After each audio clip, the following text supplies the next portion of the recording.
মোৰ ছাত্ৰ-ছাত্ৰীসকল এই ভিডিঅ'টোত আজি তোমালোকৰ লগত আলোচনা কৰিম অনুশীলনীত থকা প্ৰশ্নসমূহ। আহাচোন চাওঁ সেই প্ৰশ্নসমূহৰ উত্তৰ আমি কেনেদৰে লিখিব পাৰোঁ। একত দিয়া আছে চমু উত্তৰ লিখা। ক সংবিধান বুলিলে কি বুজা? উত্তৰটো হ'ব সংবিধান হ'ল কিছুমান ৰীতি নীতি বা আইন কানুনৰ সমষ্টি। ইয়াত চৰকাৰৰ বিভিন্ন অংগসমূহৰ গঠন, ক্ষমতা আৰু কাৰ্যাৱলীৰ বিষয়ে লিপিবদ্ধ কৰা হয়। খ প্ৰশ্নটো হৈছে সংবিধান পৰিৱৰ্তন কৰা প্ৰক্ৰিয়াটোক কি বোলে? উত্তৰটো হ'ব সংবিধান পৰিৱৰ্তন কৰা প্ৰক্ৰিয়াটোক সংশোধন বোলে। গ প্ৰশ্নটো হৈছে নেপালত কোন চনত গণতন্ত্ৰ প্ৰতিষ্ঠিত হয়? উত্তৰটো হ'ব নেপালত 2008 চনত গণতন্ত্ৰ প্ৰতিষ্ঠিত হয়। ঘ প্ৰশ্নটো হৈছে লিখিত সংবিধানৰ প্ৰচলন থকা তিনিখন ৰাষ্ট্ৰৰ নাম লিখা। উত্তৰটো হ'ব লিখিত সংবিধানৰ প্ৰচলন থকা তিনিখন ৰাষ্ট্ৰৰ নাম হ'ল ভাৰতবৰ্ষ, আমেৰিকা যুক্তৰাষ্ট্ৰ আৰু ৰাছিয়া।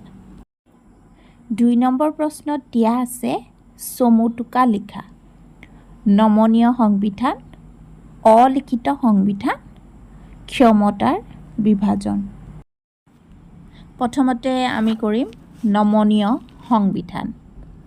যিবোৰ সংবিধান সহজে সংশোধন কৰিব পৰা ব্যৱস্থা থাকে তেনে সংবিধানকেই নমনীয় সংবিধান বুলি কোৱা হয়। পৃথিৱীৰ সংবিধানসমূহৰ ভিতৰত ইংলেণ্ডৰ সংবিধানখন হৈছে অন্যতম উল্লেখযোগ্য নমনীয় সংবিধান। নমনীয় সংবিধান লিখিত বা অলিখিত ৰূপত থাকিব পাৰে। নমনীয় সংবিধান সাধাৰণ আইন প্ৰণয়নৰ দ্বাৰা সংশোধন কৰিব পৰা ব্যৱস্থা থাকে। ২ নম্বৰটো হৈছে অলিখিত সংবিধান। যিবোৰ সংবিধানৰ কোনো লিখিত ৰূপ নাথাকে তেনেবোৰ সংবিধানক অলিখিত সংবিধান বুলি কোৱা হয়।